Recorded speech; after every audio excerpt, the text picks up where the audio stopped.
함께 만드는 언론 TV연합 송도와 여기는 국민TV 함께 만드는 언론 TV연합 송도와 여기는 국민TV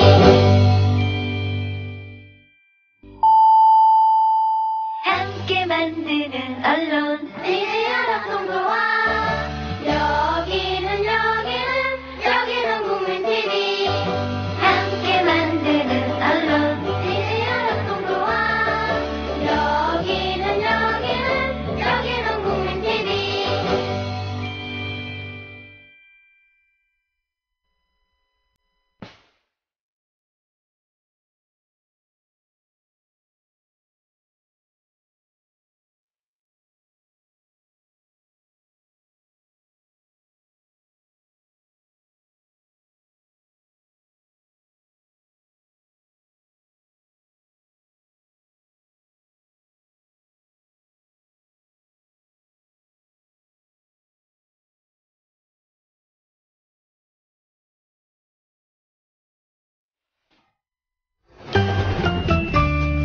귀로만 듣던 국민TV의 팟캐스트를 이제 보이는 라디오로 시작합니다.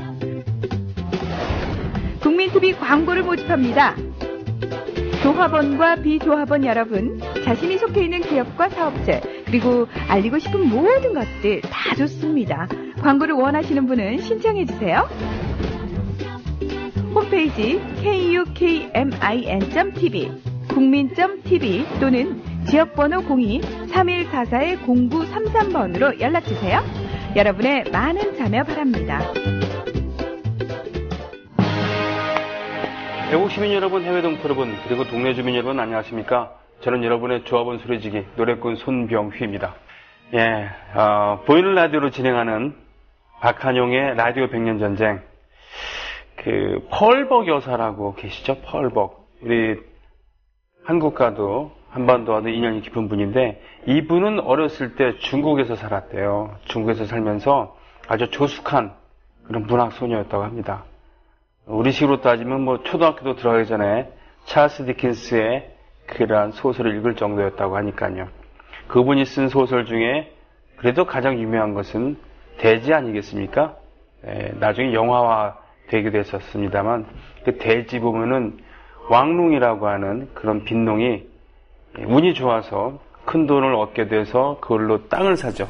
땅을 사면서 그 땅을 기반으로 해서 부를 획득하고 자식도 낳아 기르고 바람도 피우고 등등 있습니다만, 막판의 장면이 그렇습니다. 막판의 마지막 장면이 이젠 더 이상 땅을 많이 갖고 있는 것이 별 의미가 없어진 것 같은 아들들이 땅을 팔 궁리를 하니까 왕농이 옆에 있다가 울면서 말리는.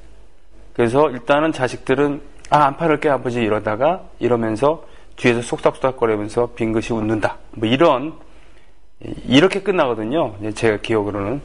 뭐겠습니까? 언젠가부터는 더 이상 땅을 갖고 있는 것이 부의 근원이 아니라는 그런 얘기인 것이죠. 인천 김성수. 그는 왜 친일로 나아갔는가? 오늘 두 번째 시간. 어떻게, 김성수 집안은 대지주가 되었는가를 1편에서 다뤘다고 한다면, 오늘은 이걸 가지고 어떻게 근대적인 부자가 되었는가에 대해서 얘기를 하는 시간을 갖겠습니다. 제가 너무 오랫동안 얘기했죠. 박한용 선생님 모셨습니다. 안녕하십니까? 네, 안녕하세요. 오늘 오프닝이 마음에 드십니까? 저는 늘 감탄하고 있어요. 왜냐하면 별로 준비 안 하시고 오시잖아요. 그런데도 어떻게 이 시작 말을 연나보면 정말 적재적소에게 예화를 드러내는데 그 풍부한 교양에 감탄하고 있습니다. 서로 이렇게 서로 칭찬해주고, 그래야지 우리끼리 행복합니다.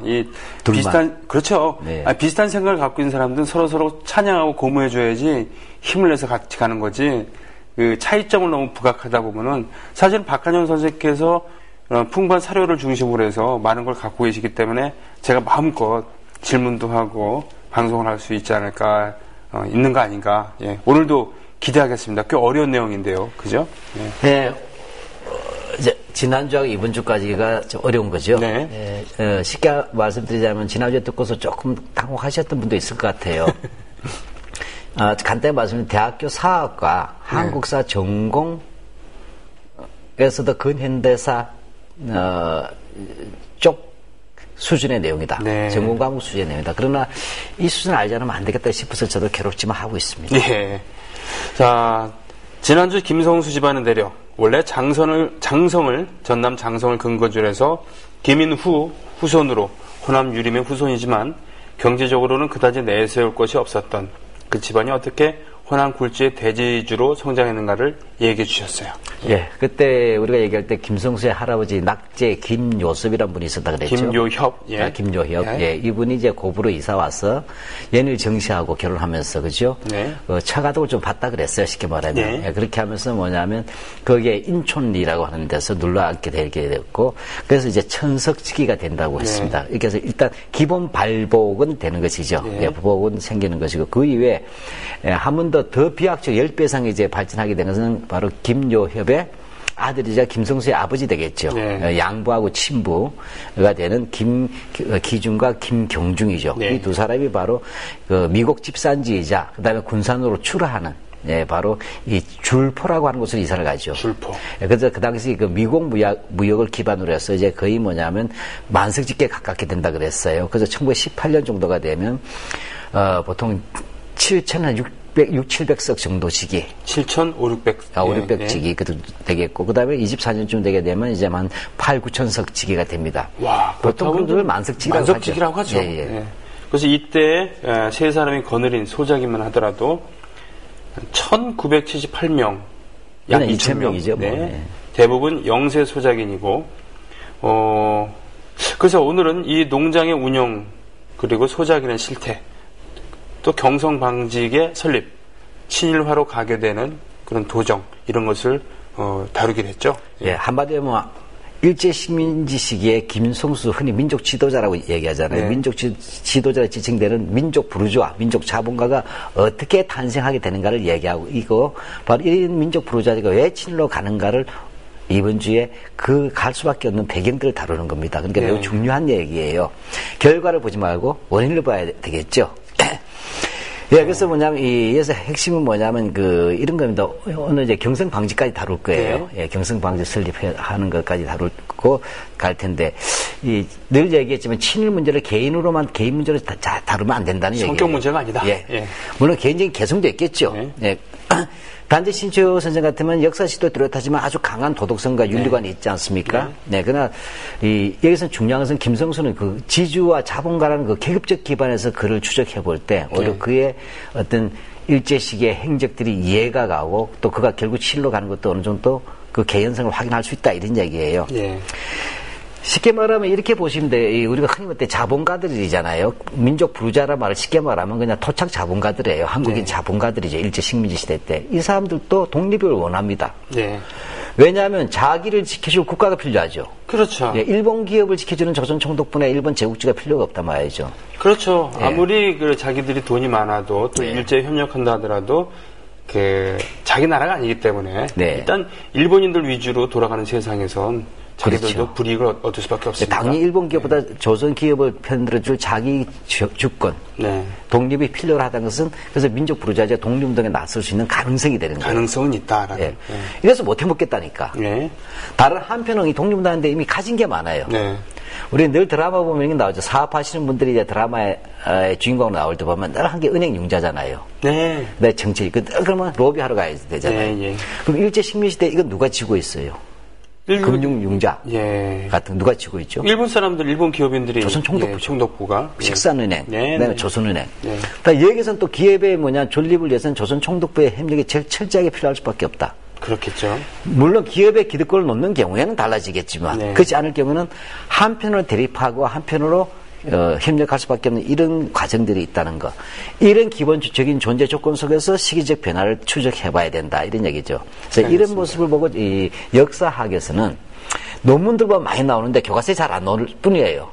바로 민족 부르주아지의 이중성, 아하. 또 민족 부르주아지의 동료성이라고 하는 문제. 이게 굉장히 일제시대 전체 고민이었어요. 그렇군요. 독립운동하는 사람들이 이런 김성주 같은 사람들, 또 지주나 자본가 같은 사람들을 정말 우리 독립운동의 파트너로 삼아야 될까 말아야 될까 헷갈리는 그것이 바로 그 개인의 문제가 아니라 이런 계급적 조건하고 연결되어 있다는 것이죠.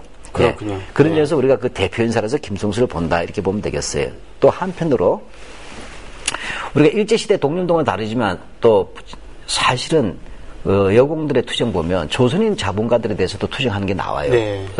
파업 투쟁하고 대부분 일본인 공장이 다수지만 조선인 공장도 있었잖아요. 네. 또는 지주도 조선인 지주들 밑에 있는 소작농들이 소작쟁이 하기도 하잖아요. 그럼 이런 문제들이 왜 나오는가라는 문제를 또 우리가 이해한다고 한다면 이 김성수에 대해서 그 지지와 자본가로서의 성격 두 가지를 같이 볼 필요가 있죠. 그렇군요. 그러니까 지금 김성수가 성격이 나쁘기 때문에 소작쟁이가 일어났다 이렇게 접근하는 게 아니라 어떻게 소작료를 거뒀고 여기서 지주와 소작인의 관계는 어땠으며 이렇기 때문에 충돌이 있을 수밖에 없다. 네, 그리고 또 그의 기업 발전 전략이 네. 어떤 식으로 독립운동하고 조선 총독부 친일사에서 오락가락하는가도 같이 볼 수가 자, 있죠. 그러면 마음 단단히 먹으시고요. 지금 좀 오늘 어렵대요. 그러니까 예, 미리 급전드렸는데 죄송합니다. 예, 그러면 이제 쉽게 말하자면 이 1920년대 이제 우선 우리가 검토를 할 때 첫째 지주로서의 김성수 집안을 볼 거예요. 지주. 네. 예, 그때 소작인과의 관계 이제는. 네. 그전에 돈 버는 관계라면 이제는 돈 벌었을 때 소작인들은 과연 어떻게 살았는가 중요하겠죠. 네. 먼저 좀 보겠는데 이 1920년대에는 뭐냐면 이 소작쟁이가 무척 많이 일어났어요. 네. 이 소작지가 크게 보면 20년대 크게 한번 일어나고 그다음에 공항하는 1929년부터 30년 초에 또 크게 한번 일어납니다. 세계적인 대공황이 있었으니까 20년대 농업 네. 불황 시기와 네. 그다음에 이제 30년대 두 번 크게 일어나는데 사회적 문제가 되는 게 아니라 식민 통치 자체가 무너질 수도 있다는 정도로 위기를 느낄 정도였어요. 대표적인 것이 암태도의 그 소작쟁이 아니겠습니까? 1930년대. 뭐 좀 그걸 대표적으로 하긴 좀 그렇습니다. 왜냐하면 그 얘기가 워낙 전 언급이 많이 되었고. 네, 그 문제철 지주. 그러니까 그러니까 학인들과 일반인이 다른 게 바로 이런 것이 있는 것이죠. 예. 학인들은 다른 쪽에 주목할 수 있지만 그 암태도 소작쟁이 같은 경우는 저 같은 일반인에게도 널리 알려졌으니까. 죄송합니다. 우리 관계 자꾸 틀어지고 있어요. 다시 맞추겠습니다. 예.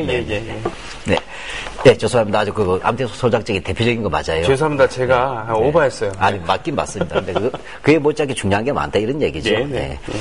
예, 그건 조선인 지주와의 갈등이고, 예. 뭐 그렇게 보면 또 그럴 수 있는 김성수 문제를 하자면, 예. 자, 그런데 이 1920년대에서 이 소작쟁이에서 가장 큰 특징은 뭐냐면 소작쟁이의 원인이 네. 소작권 박탈 문제 또는 소작권 이동이라고 이야기했죠. 좋게 말하면. 네. 그게 무슨 뜻일까요? 너 말고도 농사 지을 사람 많어. 이 그렇죠. 얘기거죠. 예. 왜냐하면 이제 소작인들은 원래 조선시대 보면 알겠지만 계약 같은 것도 잘 안 했어요, 처음에는. 네. 근데 대대로 소작을 해먹었잖아요. 그렇죠. 그러니까 사실은 거의 뭐냐면 영대 소작이라고 하는데 영구 네. 소작에 가까웠단 말이죠. 네. 또 이사갈 일도 없었고.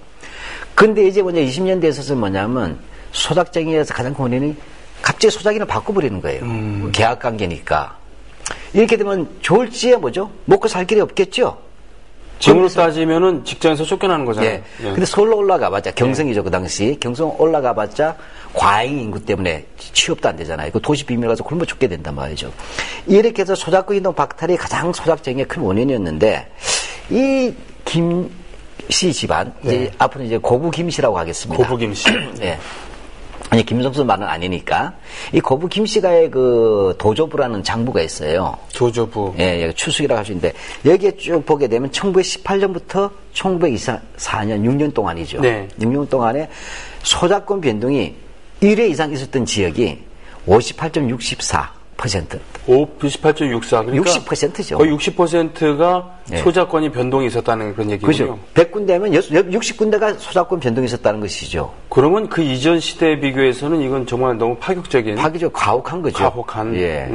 100명 가운데 60명이 다른 말로 하면 나갔다고 할 수도 있는 거죠. 잠깐 아까 말씀하신 게 도조부라는 게 일종의 추수기라고 말씀하셨는데, 요거 좀 말씀해 주시죠. 자, 이거를 알아야 뭐냐면 김씨가 돈 버는 방법을 알 수 있기 때문에 어쩔 수 없이 우리 추억에 지금은 한국사 교과서를 별로 안 배우겠지만 40대 이상들 가장 한국사 교과서가 어렸을 때 시대의 조선 후기로 돌아가야 됩니다. 그렇군요. 예. 자, 지주하고 소작인의 관계가 있잖아요. 네. 그럼 잘 알아요. 지주하고 소작인의 관계는 한마디로 얘기하면 땅을 빌려주고 소작을 부치게 하면 소작농의 것을 경작을 해서 수확량의 일정한 부분을 지주에게 갖다 바치는 것이 우리가 소작료라고 하잖아요. 그렇죠. 네. 이걸 다른 말로 지대라고 합니다. 지대. 예, 그러니까 땅을 빌려서 빌려 대가로서 지주에게 갖다 바치는 네. 것이 지대입니다. 그래서 제가 혹시 지대라고 하더라도 이게 소작료다 이렇게 이해해 주시면 되겠어요. 네. 근데 제일 핵심 뭐냐면 우리가 경제사라고 하는 부분은 본질이에요. 먹고 사는 것이 가장 근본이 되잖아요. 네. 농업국가에서. 근데 이 지대가 세 가지 방식이 있었어요. 조선시대부터 일제시대까지 쭉 네. 내려오면서. 그 첫 번째가 타조. 타조, 그 다음에 두 번째가 도조. 도조. 그 다음에 세 번째가 집조예요. 타조는 아니, 아프리카 저 타조가 목조, 아니고. 익조, 도조, 환조도 아니고. 예. 해동 육룡의 나르시. 저는 아까 말했지 예. 걷어내는 거예요. 예. 타조, 예. 도조, 집조. 예. 그러니까 타도해서 집합하자. 아. 뭐 타도. 아마 조선, 지금 기억이 나실지 그렇게 모르겠어요. 읽으셨어요? 조선 후기에는 타조법에서 도조법으로 넘어간다 이런 말이 있었어요. 18세기부터. 저는 쌀에 대해서는 대동법밖에 기억이 안 나요. 예. 그 이유입니다. 예. 그 이유를 공부 안 하신 거예요. 그렇군요. 예.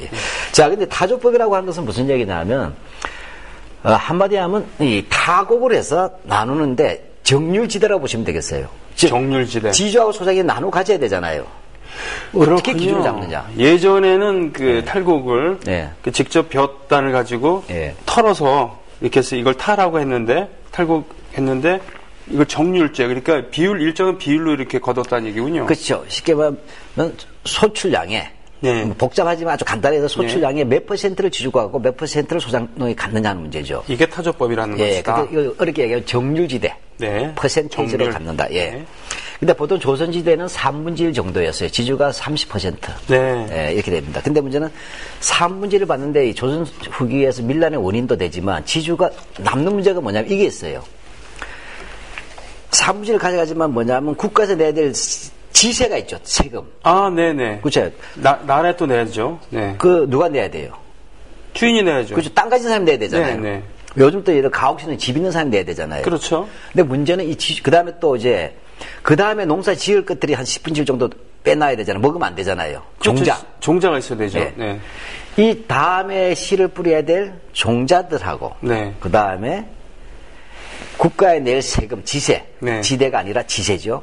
이 부분을 누가 부담하느냐 문제가 또 있는 거예요. 네. 당연히 소작이 부담할 것 같지만 그게 그렇지 않았다는 거죠. 네. 지주가, 네가 내라. 아. 자, 이렇게 되니까 결국 이렇게 얘기하게 되면 사실이 뭐냐면 지주가 뭐죠? 소작이는 7을 가졌지만 다시 한 20% 정도 더 내게 되죠. 네. 그러니까 결국 한 절반 정도 뺏기는 거예요. 그렇군요. 그러니까 70%의 소출을 소작인이 가질 수 있었다고 하면은 좀 나았을 텐데 네. 실질적으로는 반을 뺏겼다는 얘기군요. 예. 게다가 네. 뭐냐면 더 병작 반수라서 아예 노골적으로 5대5로 나눴어요. 병작. 반수. 병작이라고 하는 것보다 해서 반수 절반 나눈다. 네, 네, 그런데 네. 그럼 50% 내잖아요. 그게 좀 힘들었을 텐데요, 예. 그러면은. 이게 조선후기에 병작 반수가 유행했던 게 그 말이에요. 네. 그래서 이제 농민들이 막 저항하고 밀란이 일어났다는 얘기예요. 지주 때려 죽이자고 하고. 그래서 제가 기억나는 것만 해도 진주밀란. 그렇죠. 네, 그리고 특히 철종 때, 예, 철종 때 19세기죠. 예, 밀란이 아주 많았다고 하는데 바로 이 19세기. 사실 홍경래 난도 19세기를 열어젖힌 그런 대형 밀란 아니었습니까? 예. 1811년인데 또 밀란으로 예. 너무 많이 나가면 또 안 아, 예. 되니까. 예. 그래서, 자, 예. 그래서 뭐냐면 이때도 뭐냐면 50% 하는데도 뭐냐면 지세를 또 부담시켰어요. 악질 지주들이. 아. 그러니까 6대4가 되는 경우가 있었어요. 그러니까 6을 지주가 먹고 예. 4를 소작인이 갖는. 네, 근데 대체로 그렇다 하더라도 대체로 한 50% 정도로 보시면 되겠어요. 그 조선시대.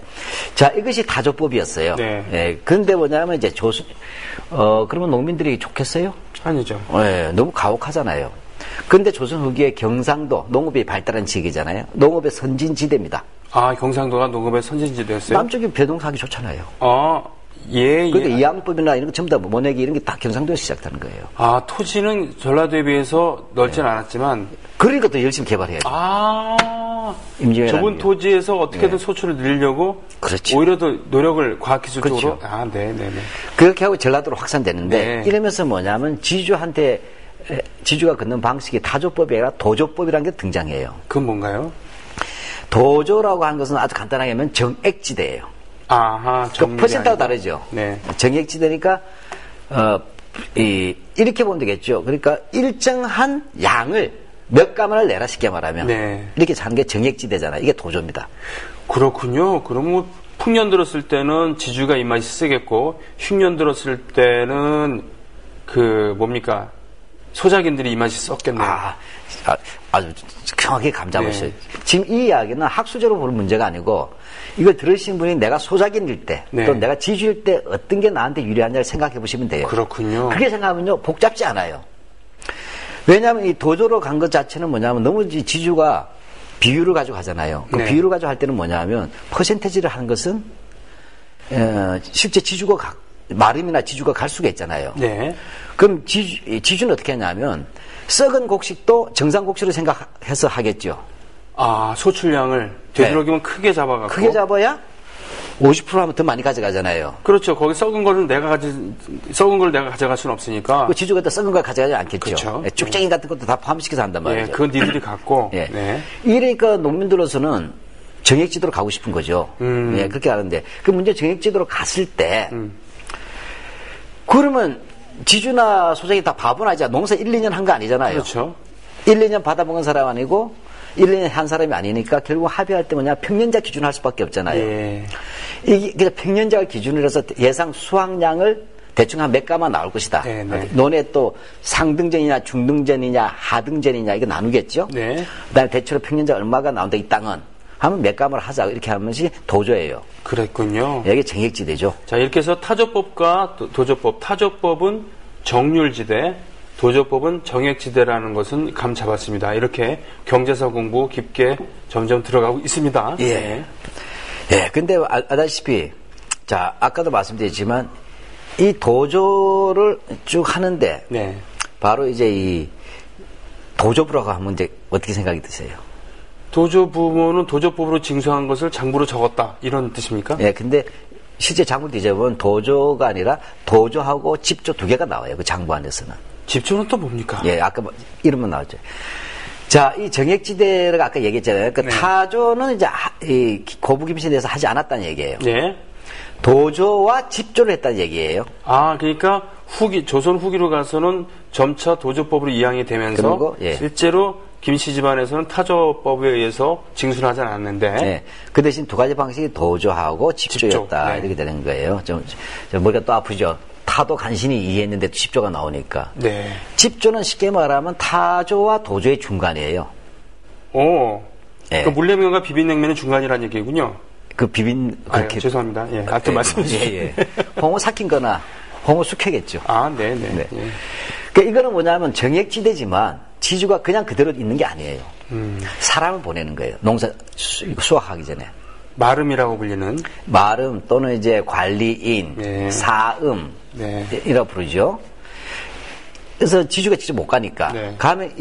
가서 미리 뭐냐면 추수하기 전에 정액이니까 액수를 정해야 되잖아요. 네. 그러니까 매년 정하는데 수확량 얼마를 몇 가물을 나한테 바치를 하지만 농사란 게 매년 고르지 않으니까 네. 사람을 보내요. 말을 보내면 이 사람들이 간평 쭉 해서 이제 쉽게 말하면 감정을 하는 거예요. 네. 이렇게 해가지고 뭐냐면 직접 그래서 현장을 쭉 조사 실사한다 그럴까 네. 해서 정하는 것이 집조예요.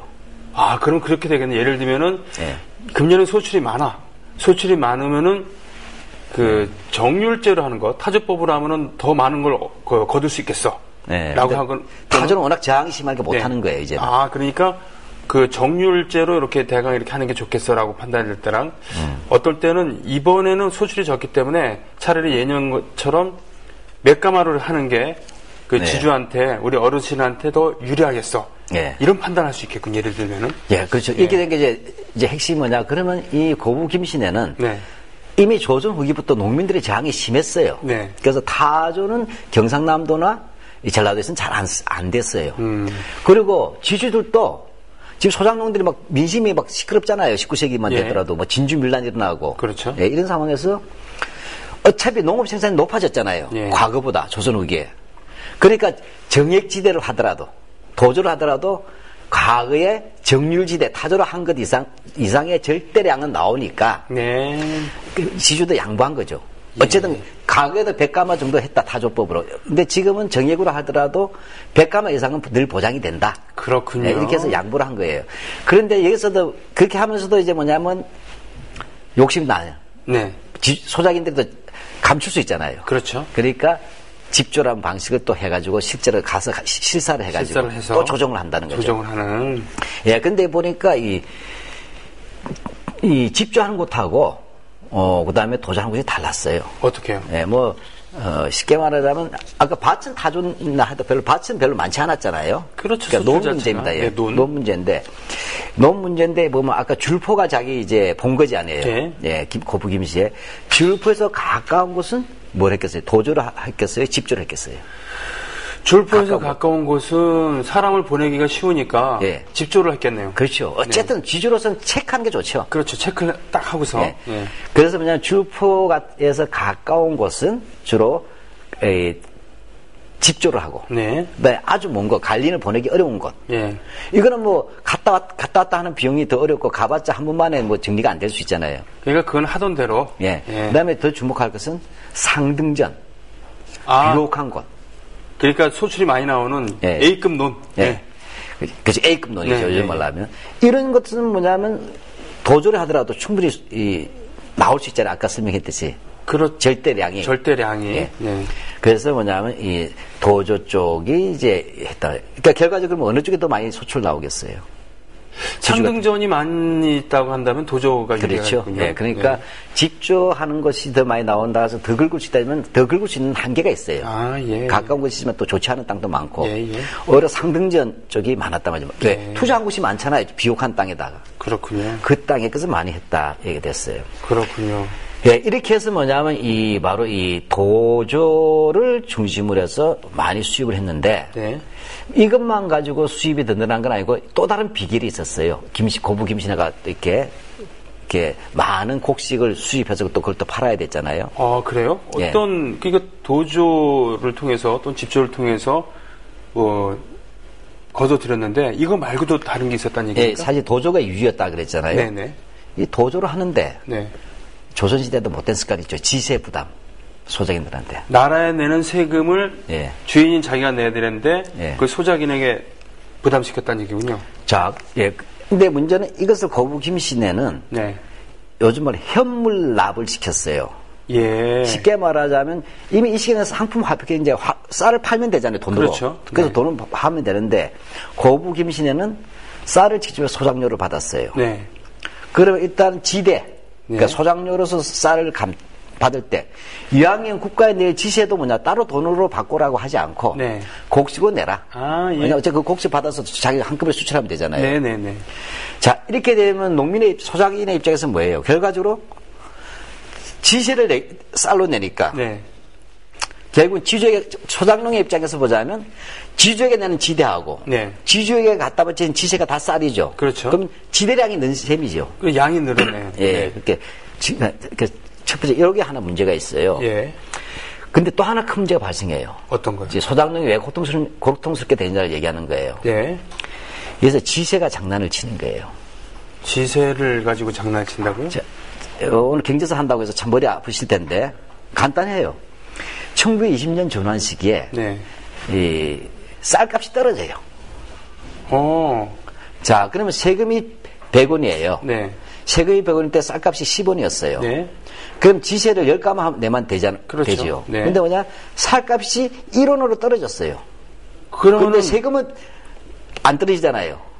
그러면 이제 뭐냐면 쌀값이 10원일 때는 100원의 지세를 내려면 10가마만 내면 그렇죠. 되는데 쌀값이 1원으로 많이 극단적으로 비유하는 거예요. 네, 떨어졌다면 100원을 내려면 100가마를 내야 되죠. 쌀을 더 뺏긴다는 얘기군요. 그렇죠. 네. 예.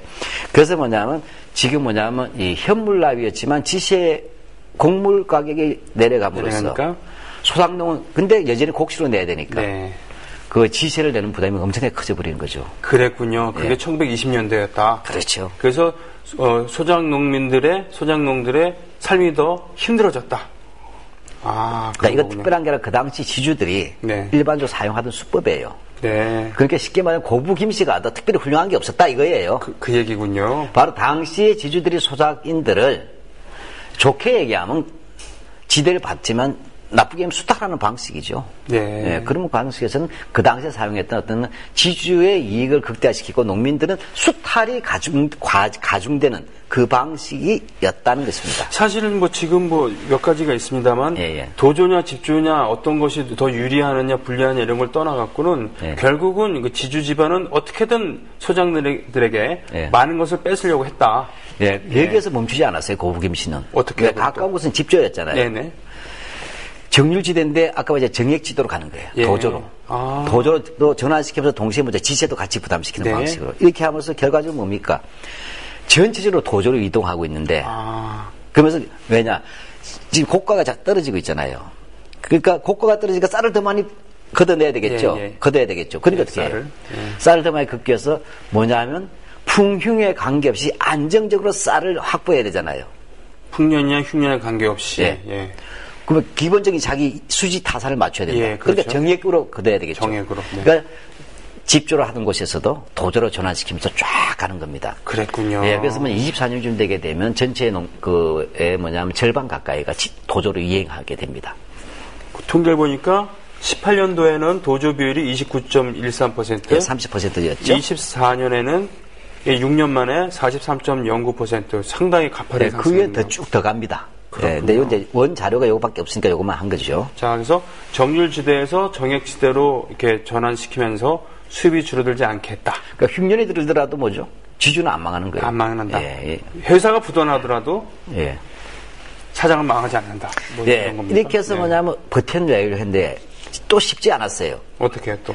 지금 고부 김씨가 어떻게 이제 농업 불황을 네. 견뎌내냐 하는 얘기가 되는데 아까 1919년 정점을 해가지고 이제 쌀 수출 일본에서 데려가요. 아. 그러니까 일본의 수입을 줄어가니까 쌀 수출이 줄어들면 미국의 화폐가 줄어들죠. 그러니까 일본으로 보내는 네. 수출량이 줄어들었다는 예, 얘기군요. 그리고 1차 세계대전 이후에 20년에 공황이 옵니다. 만성공황. 네, 네. 자, 이렇게 되니까 뭐예요? 이제 아까 말씀드렸죠. 여러 가지 방법을 할 때 지주가로서 자기 수입을 경제가 어렵대서 소작농들의 입장을 고려하는 게 아니라 자기네 수입은 현상 유지를 해야 된다는 네, 거죠. 네. 그래서 아까 말했지만 타조법을 하던 곳을 도조법으로 고친 게 도조법으로 있었잖아요. 고치고. 두 번째 뭐냐? 아까 말했지만 이와 함께 지세나 수세가 있잖아요. 수리 네. 사업하게 되면 물세. 네, 네. 이거를 같은 공과금을 소작인에게 전가하는 거예요. 아이고. 네, 넘겨버린 거죠. 그 다음에 아까 매니저, 마름. 사음, 네. 관리인. 이 사람들의 보수를 줄이는 겁니다. 이 관리인들한테 꽤 후하게 줬어요. 고부 김신혜가. 그렇군요. 왜냐하면 그 지주가 그 부담해야 되잖아요. 보통 10% 하다가 이걸 8%로 줄여요. 너무 많다고. 근데 이것도 한데 점차적으로 이 사람들을 또 보수를 또 줄이게 되는 거죠. 이렇게 해서 확보하려 하니까 결과적으로 뭐예요? 농민들이 수탈이 더 커진 거죠. 그렇죠. 네. 그래서 뭐냐면 저항이 심해진다. 게다가 관리인들도 수입이 줄어들면은 더더욱 그렇겠군요. 네. 그럼 또 관리인도 또 다르게 뜯어먹으려고 그렇죠. 하겠죠. 네. 소작농들에게. 예, 예, 예. 자, 이런 상황에서 뭐냐면 지주가 뭐죠? 이렇게 해서 소작농들의 저항이 거세질 때 쓸 수 있는 수단이 강력한 게 뭐겠어요? 너 말고도 우리 땅 붙여줄 사람 많거든? 그렇죠. 네. 네, 바로 그래서 소작권 이동.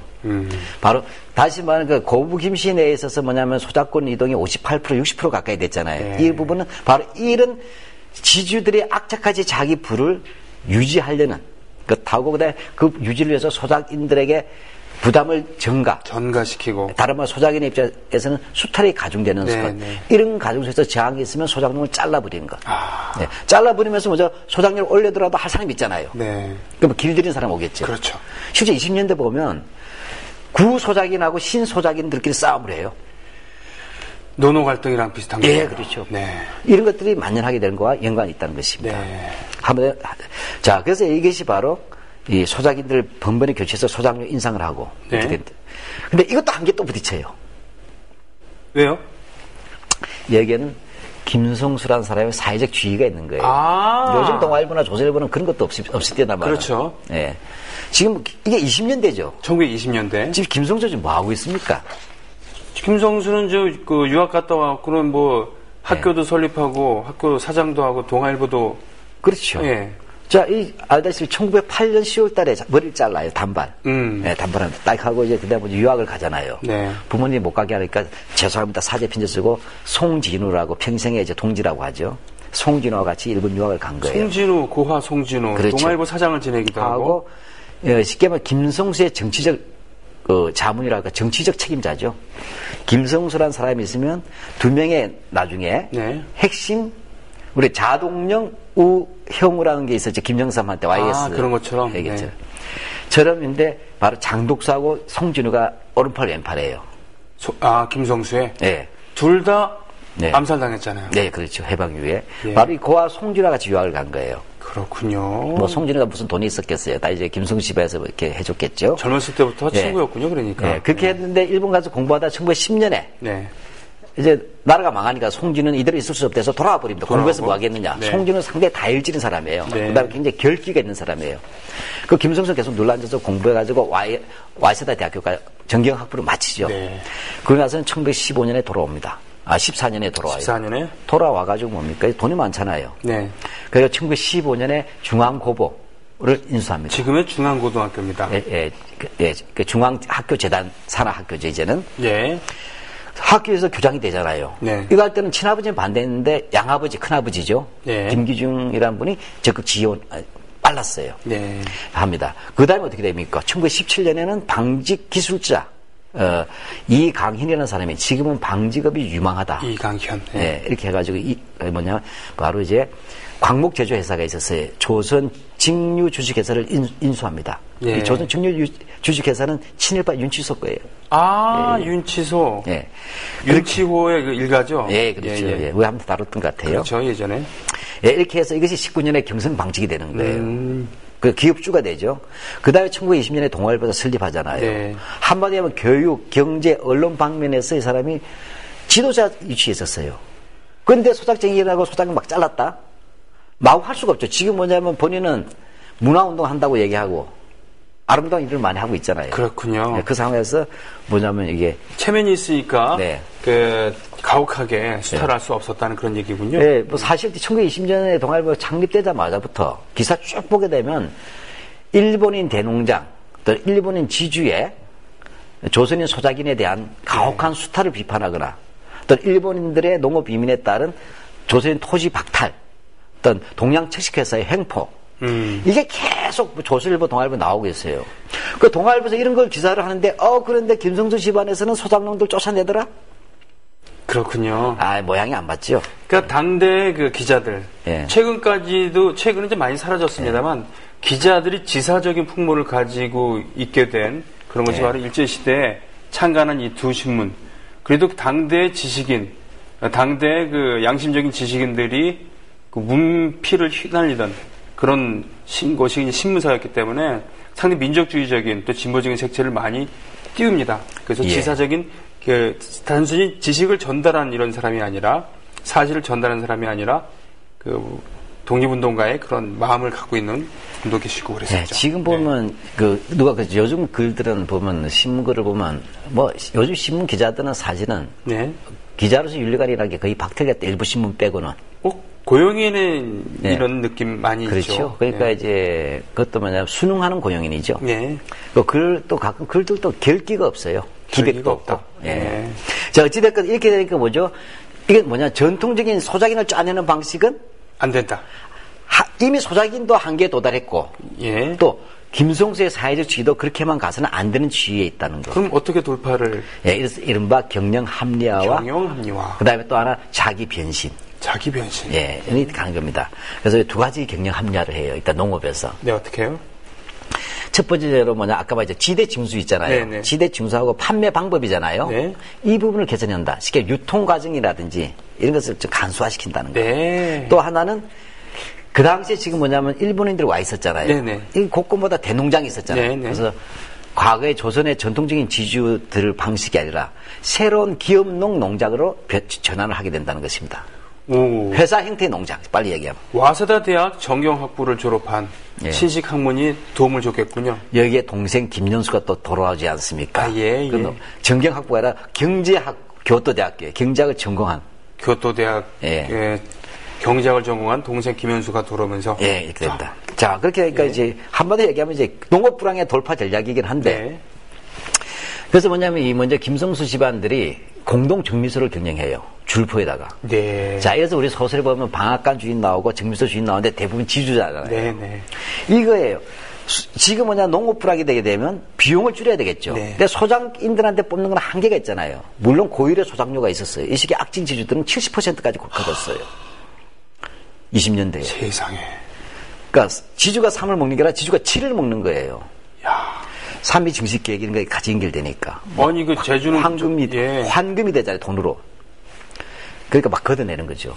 이런 상황인데 김성수를 그렇게까지 할 수는 없잖아요. 네. 그러니까 이 속에서 뭐냐면 줄포하고 정미소에 장성에다가 네.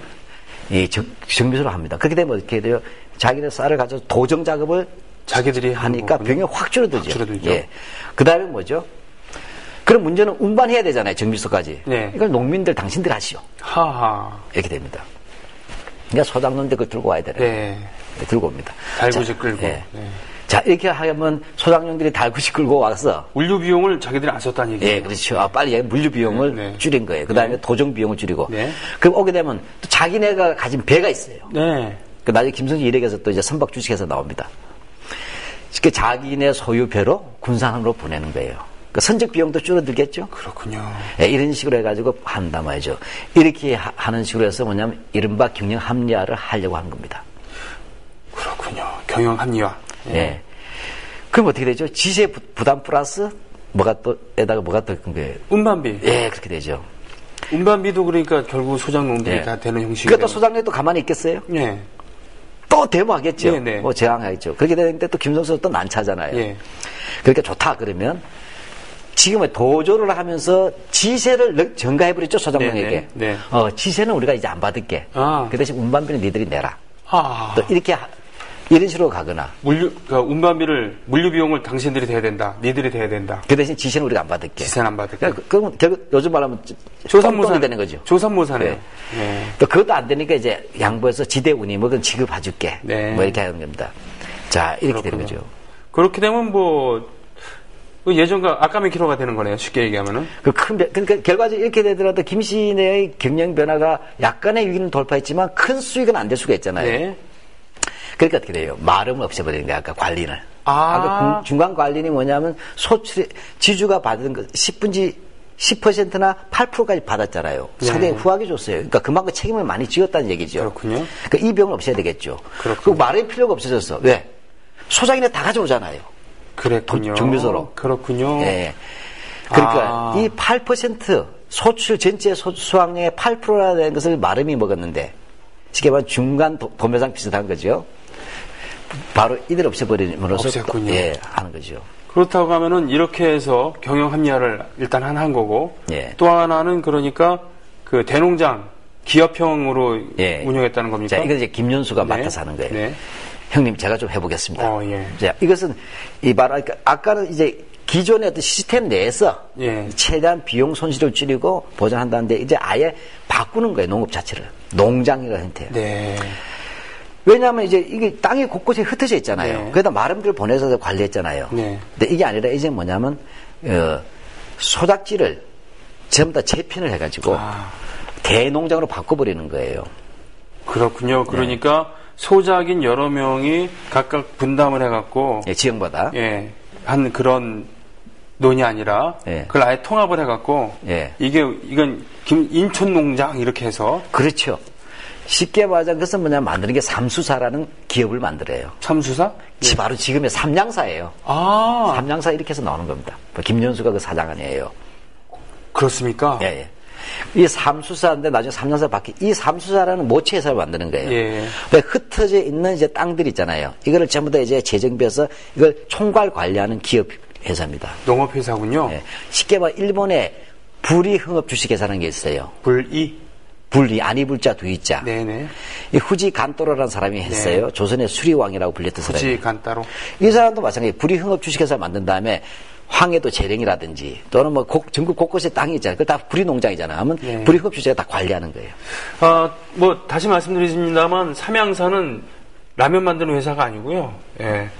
80년대에 최루탄 많이 만들었던 그 회사입니다. 예. 그렇게 말씀하셔야 또 오해가 없겠네요. 이제 삼양라면 하시면 안 됩니다. 네, 그 라면 괜히 거기 전화해갖고 당신들 알고 오니까 실망이야 이런 거 말씀하시면 안 되고요. 예, 그래서 곳곳마다 이제 과거에 흩어진 땅들 있잖아요. 이거 장성농장, 줄포농장, 고창농장, 네. 신태인농장, 명고농장, 법성농장, 영광농장, 한평손불농장, 해리농장 이런 식으로 쭉쭉쭉쭉쭉 농장으로 재편해 나갑니다. 그렇다고 한다면은 이걸 회사를 만들었다 그러는데 과거 소작지랑 구체적으로 다른 점은 어떤 게 있겠습니까? 그렇죠. 그냥 있는 소작지에다 기업만 있으면 의미가 없죠. 네.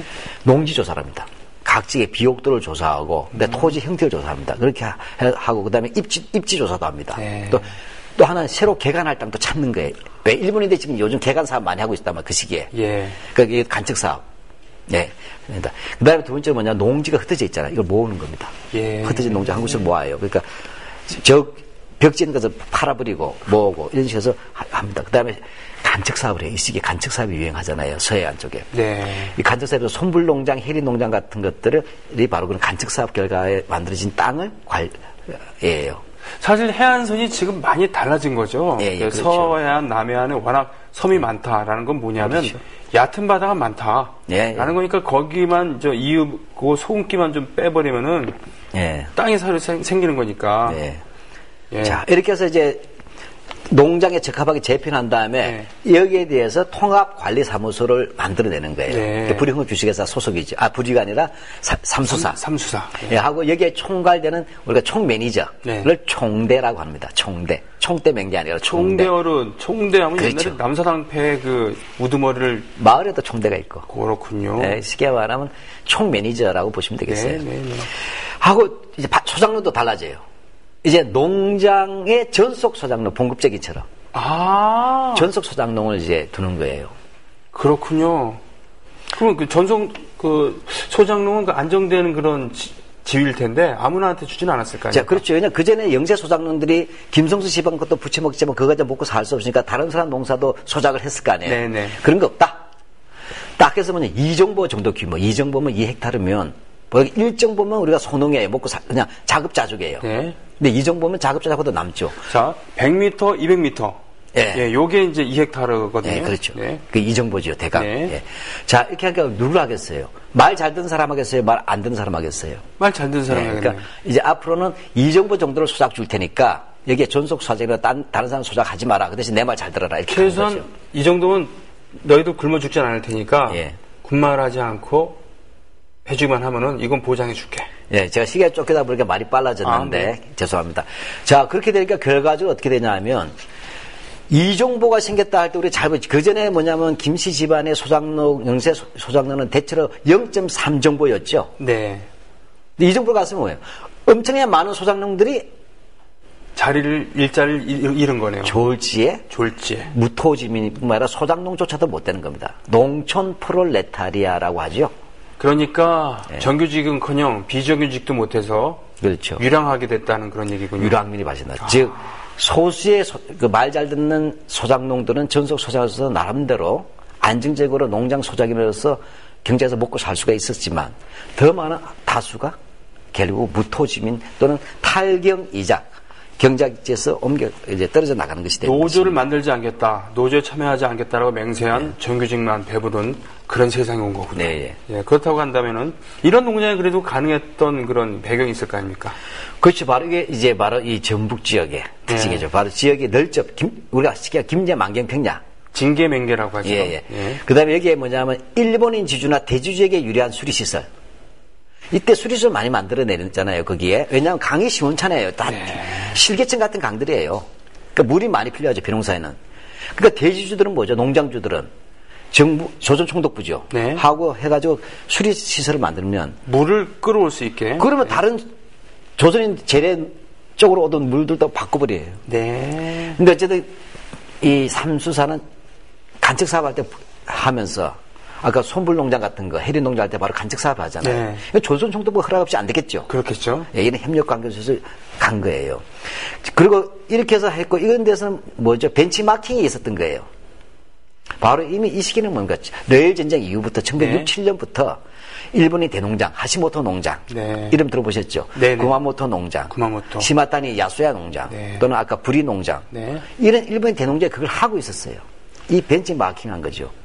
그렇게 해서 농장제가 등장하는데 조선총독부의 도움을 받고 예. 그러나 그 뒷면에는 많은 소장농들이 몰락을 했던 희생이 있었기 때문에 예. 소작권은 그냥 박탈당한 거죠. 네. 이런 비극이 결국은 조선 농민들만 죽어났다는 얘기군요. 네. 네. 소수에게는 다소 혜택이 돌아갔을지 몰라도 다시 조선농민은 힘들어졌고 그런 것들에서 일본인 대주주만이 아니라 결국 조선인 대주주도 그런 방향을 따라갔기 때문에 그렇다고 한다면 특별히 예일 수가 없죠. 슬슬 경성방직 얘기가 나오겠는데 예. 어떻게 이어지는 것이죠? 자, 근데 이제 이렇게 해서 지금까지 이야기는 농업에서 네. 뭐 쉽게 말하자면 지주의 근대적 개편이잖아요. 네. 이것만 가지고 않고 이제 김연수는 네. 물론 김성수와 같이 가는 거죠. 김성수 허락 없이는 안 되는 것이고 네. 그 당시 형님은 막강해요. 그래서 뭐냐면 토지 자본을 기반으로 해서 공장 자본, 산업 자본으로 전환해내는 것이 바로 뭐겠어요? 어떤 기업? 뭐 공장 예, 그죠. 예. 그 유명한 경성 방직이죠. 그러니까 그 실을 만드는 그런 실과 그 예. 섬유 만드는 그런 것이 이제 예. 방적이라고 하는데 그게 사실 산업혁명 초기에 산업혁명을 가능하게 만든 것도 결국은 뭐 증기기관을 통한 그런 그 방직회사, 그렇죠. 예, 방직기를 만드는 거 아니겠습니까? 그래서 어느 나라나 초창기에는 이런 섬유공업이 발달하게 됐는데 네. 이때가 바로 그 시기였다는 얘기군요. 예, 그래서 이제 이 방적이 뜨는 산업이야. 네, 예. 그 당시에. 그리고 이건 대단히 수요가 많죠. 다 입어야 되잖아요. 입어야죠. 예. 한 번만 우리나라처럼 전통적인 목면 옷 입다가 한 번만 면직 옷 입어봐요.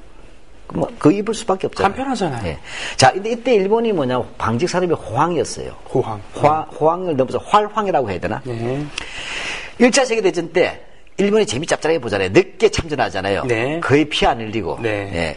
그래서 그 과일은 다 따먹잖아요. 네. 승전국이 돼가지고. 네. 예, 그렇게 되는데 바로 영국이 열심히 싸웠잖아요. 1차 네. 세계대전 때. 하여튼 영국에 군수품을 공급할 때 군수품 중에 하나가 옷이잖아요. 네. 아무튼 두 번째 전시중에 유럽 국가들이 동남아시아 신경 쓸 틈이 없잖아요. 유럽에서 그렇죠. 전쟁하니까. 네네. 그래서 잽싸게 뭐냐면 동남아시아하고 중국을 일본이 치고 들어가는 거예요. 오. 그래서 바로 이 명방직의 거대한 소비지가 동남아시아와 중국이 형성이 됐습니다. 그렇군요.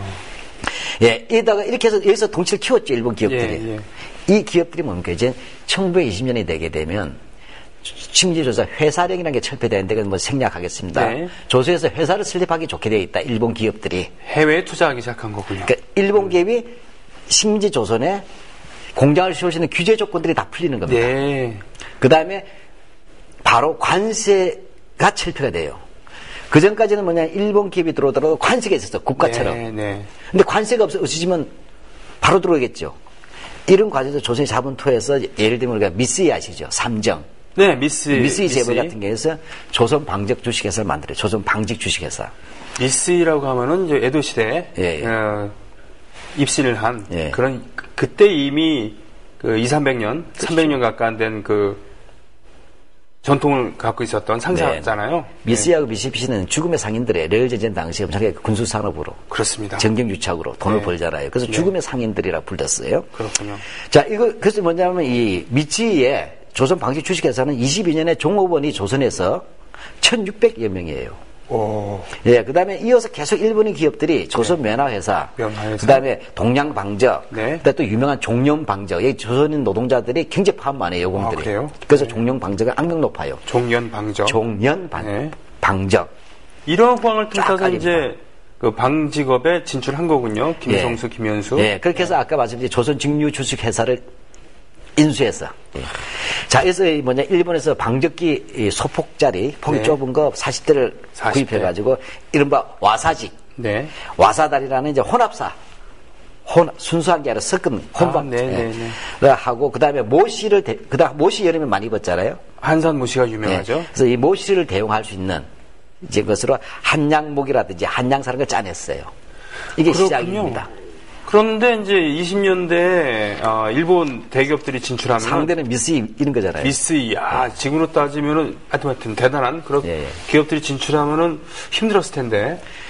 그래서 뭐냐면 이제 덩치를 키워야 되겠죠. 네, 네. 그래서 뭐냐면 김성수가 이제 자기 화분만 가지고 할 수는 없잖아요. 네. 그래서 뭐냐면 1919년 정도 되면 그 경주의 최부자를 찾아가요. 최혜준이라는 분은. 네. 하면서 쭉 부자들 지역에 민족 의식이 있거나 남들 돈 있는 지역 유지를 만나서 네. 자본을 키웁니다. 예. 그렇게 해서 뭐냐면 식산흥업. 네. 즉 경제를 빼앗겨서는 안 된다고 설득을 하면서 네. 호소를 하고 이렇게 해서 19년 10월 달에 경성방직 주식회사가 만들어집니다. 조선인 자본으로.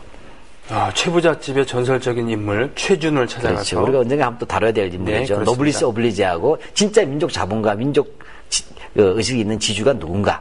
그래서 1919년 최준은 경성방직의 창립 발기를 한 사람이 되고 네. 20년도에 동아일보도 창간을 하고 그 김성수 예, 예. 공장은 23년에 준공하고 예. 실제 조업이 궤도에 오른 것은 1926년. 예, 예. 그러니까 26년에 그 실을 잡기 시작하고 그랬다는 얘기군요. 그렇죠. 예. 실잡기 시작 때 이게 이제 판매가 되면서 판매. 예. 기초적인 이제 시작을 하게 되는 거죠. 근데 1919년은 예. 독립운동, 네. 3.1운동이 일어났던 해인데 그해 경성방직이 설립됐다는 얘기네요. 그렇죠. 예. 그래서 이거 우리가 흔히 말해서 교과서에서는 이걸 경제적 실리 양성운동이라고 얘기하죠. 예. 그러니까 일본 우리가 나라를 빼앗은 것은 힘이 없어서다. 근데 그 중에 뭐냐? 이제는 사람을 키워야 된다. 인재 양성해야 된다면 교육국. 그 다음에 산업을 육성해야 된다. 민족 산업을. 실력을 길러야 된다. 그럼 우리 경성방직 밀어주세요. 이렇게 되겠죠. 예. 1919년 10월이면 3.1운동이 끝장을 봤을 때. 예. 바로 그 흐름 속에서 이제 나오는 거예요. 민족적 열기가 있잖아요. 여진이 있었죠. 그렇군요. 그런 이때 역사적 배경. 3.1운동이 패배는 끝났지만 아직도 울분이 남아있잖아요. 네. 이럴 때 뭐냐면 잽싸게 그것들을 식산흥업, 민족 기업을 살리는 방식 만들자는 식으로 간 거죠. 김성수도 3.1운동에 참여했다라는 얘기가 있는데 어떤 내용인가요? 그건 뭐 거의 교과서에서는 안 다루는데 네. 김성수 평전 같은 데서 많이 나와요. 항상 이게 문제예요. 공식적으로는 안 나오는데. 근데 관계를 안 한 건 아닌데 네. 이제 듣고 한 평가를 해보시죠. 네. 이런 내용이에요. 아주 간단하게 얘기하면 네. 이 중앙학교를 인수한 다음에 김성수는 1919년까지 중앙학교 교장을 했어요. 네. 그러다가 이런 평전 같은 데 보면 독립운동을 하기 위해서 송진우에게 교장제를 넘겨줬대요. 그래요? 독립운동에서 교장제를 넘겨줬다는 게 그건 차라리 기업을 손에 떼야 될 텐데. 중앙고보 중앙학교. 예. 박지만이 나온 학교입니다. 예. 그 다음에 송진우의 도움을 받아서 동경 유학생, 28 네. 독립선언 아시죠? 네네. 하여튼 유학생 연결해서 독립선언을 준비했다는 거예요. 독립선언서를 작성한 사람은 춘원 이광수였습니다. 예. 근데 그 19년 28이고, 예. 그보다 앞서서 네. 이제 송진하고 김성수가 중심이 되어서 동경 유학생이 연결된 다음에 1918년 중앙학교 숙직실에서 독립운동을 준비했다는 거예요. 그래요? 그러다가 뭐냐면 이제 쭉 해서 했는데 그 다음에 뭐냐면 했었고 그 다음에 그 이후에 뭐죠 3.1운동이 준비될 때 네.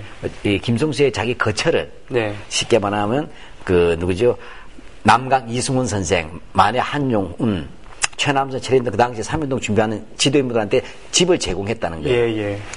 했다. 그런데 이제 밀정의 밀고로 이게 들통이 나서 송진우하고 김성수가 송진우는 감옥에 들어가고 김성수도 체포되었다. 네.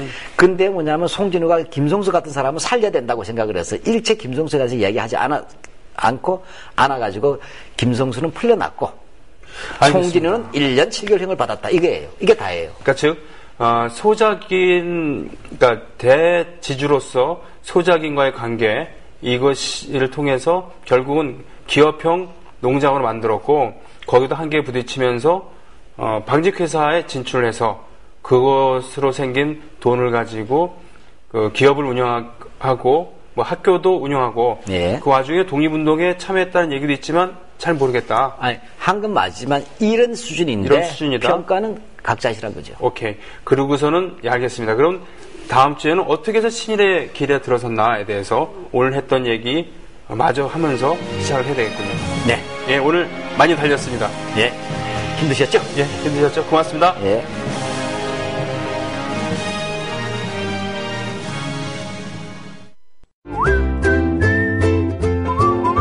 국민라디오 팟캐스트 응원하는 가장 쉬운 방법 아시나요?